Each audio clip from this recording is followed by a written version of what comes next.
안녕하세요. 축구 터는 남자 야진입니다. 많은 관심 속에 펼쳐진 브라질과의 평가전에서 한국 대표팀이 1대5의 완패를 당했습니다. 브라질 선수들의 수준 높은 기량을 직접 확인할 수 있었던 경기였는데요. 사실 개인 기량 면에서 이렇게 압도적으로 차이가 나는 맞대결은 전술이라는 것도 크게 의미가 없죠. 하지만 그럼에도 한국 대표팀이 개선해야 될 점은 눈에 띄었는데요. 오늘은 그 부분에 대해 짚어보도록 하겠습니다. 먼저 대표팀의 라인업은 두 자리에 공백이 있었죠. 김민재와 이재성이 부상으로 나오지 못했는데요. 때문에 김영권이 오른쪽으로 이동하며 두 명의 왼발잡이 센터백이 동시에 나섰습니다. 중원 역시 백승호가 들어오면서 이렇다 할 공격형 미드필더가 없는 조합이 만들어졌는데요. 소속팀에서 3선으로 뛰는 정우영과 백승호, 2.5선에 가까운 황인범까지 아무래도 상대가 브라질인 걸 의식해 안정성을 가져가려는 조합이라고 할 수 있죠. 세 선수는 역삼각형 대형으로 촘촘한 수비 간격을 형성합니다. 일반적으로 이 대형에선 홀딩 미드필더 좌우의 공간을 상대가 공략하기 쉬운데요. 이선 선수들이 자유롭게 움직이며 정우영의 좌우 공간을 점유하고자 하죠.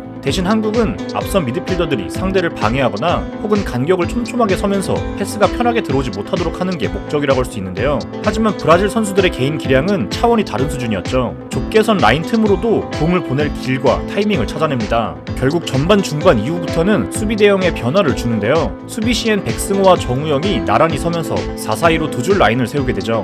우리의 위험구역에서 나타난 문제는 반복적인 하프스페이스 노출이었습니다. 공격하는 시간이 길었던 지역 예선 과정에선 잘 드러나지 않았던 부분인데요. 측면을 넓혀놓고 그 사이를 공략하려는 브라질의 공격 패턴이 반복됐고, 이에 대응하는 우리의 수비 커버가 미흡했죠. 이는 팀 전체 수비 조직의 문제이기 때문에 본선을 앞두고 반드시 개선돼야 되는 부분이라고 할 수 있습니다. 첫 실점 장면에선 황희찬 개인도 아쉬웠는데요. 산드로의 몸동작 한 번에 벗겨진 건 이해할 수 있지만 이후 다시 쫓아가서 커버를 시도하지 않는 장면이 나옵니다. 개인 기량에서 밀리는 팀이 상대보다 한 발 더 뛰는 것도 못하면 이기는 건 불가능하죠.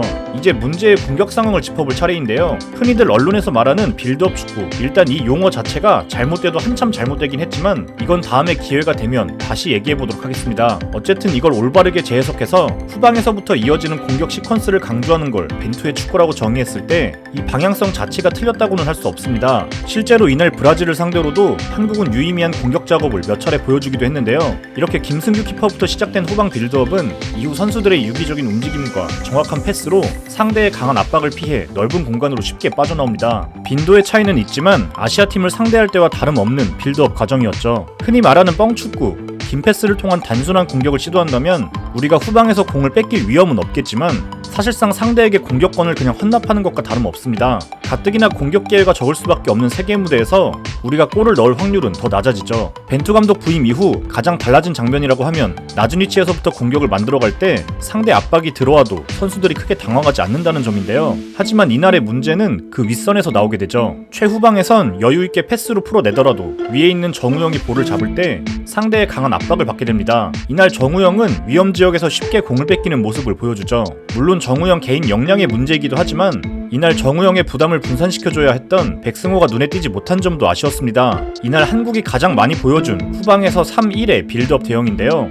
이 장면에선 백승호가 여기로 와서 도와보지만 마찬가지로 압박에 당황하며 뺏기는 모습이 반복됩니다. 전반적으로 백승호는 이날 정우영을 돕기엔 애매한 포지셔닝으로 공격 연결고리 역할을 잘 해내진 못했죠. 정우영 자리에서 뛸 선수 혹은 정우영을 도와줄 선수를 찾는 것도 중요하지만 애초에 구조적으로 후방에서 보다 많은 숫자를 확보하는 것도 선택지가 될 수 있습니다.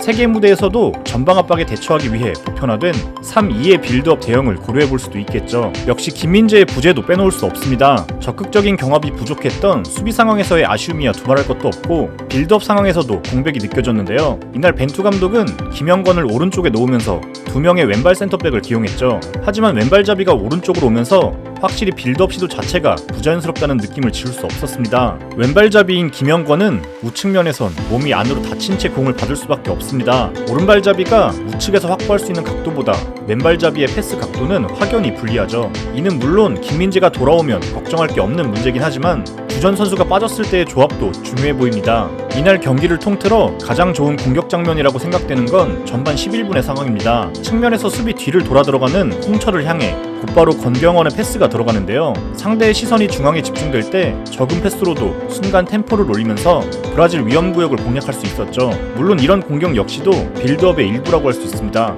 손흥민 얘기도 빼놓을 수 없겠죠. 이 경기에서 느껴진 건 역시 손흥민은 수비도 참 열심히 한다는 점입니다. 하지만 프리미어리그 득점왕에게 많은 수비 부담을 안기는 건 전술적으로도 바람직하지 못하다고 할 수 있는데요. 손흥민은 소속팀에서 콘테 감독 부임 이후 사실상 최전방 스트라이커와 다름없이 뛰고 있죠. 반대로 대표팀에선 계속 왼쪽 윙어로 나서기 때문에 결국 브라질과 같은 강팀을 상대할 때 낮은 위치로 내려와 수비를 도울 수밖에 없는데요. 수비하는 건 좋지만 우리가 다시 역습으로 나설 때 손흥민의 동선이 너무 길어지게 됩니다. 본선 무대에선 공격보다 수비하는 시간이 길 수밖에 없는 한국 대표팀인데 역습을 마무리하는 데 있어서 세계 최정상급 능력을 갖고 있는 손흥민을 활용하지 못하는 건 너무 큰 손해라고 할 수 있습니다. 전반 중반 이후 수비 상황에서 4-4-2 대형을 세우던 대표팀을 생각해 본다면 이때 수비 시엔 손흥민이 전방에 서는 방법이 가능합니다. 이재성이 부상해서 돌아온다면 수비 시 손흥민보다는 이재성이 측면을 커버해주는 그림이 이상적일 수도 있겠다는 생각이 들기도 하죠. 후반 중반 이후 손흥민이 최전방으로 이동했을 때 황희찬이 왼쪽으로 오며 위협적인 상황을 만들어낸 것도 생각해볼 만한 장면인데요. 오른쪽보다 왼쪽에서 더 자연스럽게 활약하는 황희찬의 존재는 역시나 공격 조합에 대해서 계속 고민하게 됩니다. 마지막으로 한국의 유일한 득점 장면을 칭찬하며 마무리하겠습니다. 사실상 황의조 혼자 힘으로 만들어낸 장면인데요. 상대가 티아고 실바인 것도 있지만 황의조 입장에선 대표팀에서 1년여 만의 득점이라 더욱 의미가 있었습니다. 언더독의 입장으로 월드컵 본선 무대에 나서는 한국으로서는 결국 선수 하나의 힘으로 무에서 유를 창조해야 하는 이런 장면이 많아질 수밖에 없는데 황의조가 그런 역할을 잘 보여줬다고 할 수 있죠. 5실점이라는 비싼 대가를 치르긴 했지만 결과보다는 앞으로 개선해 나갈 점을 많이 발견한 것에 큰 의미가 있는 경기였습니다. 시청해주셔서 감사합니다.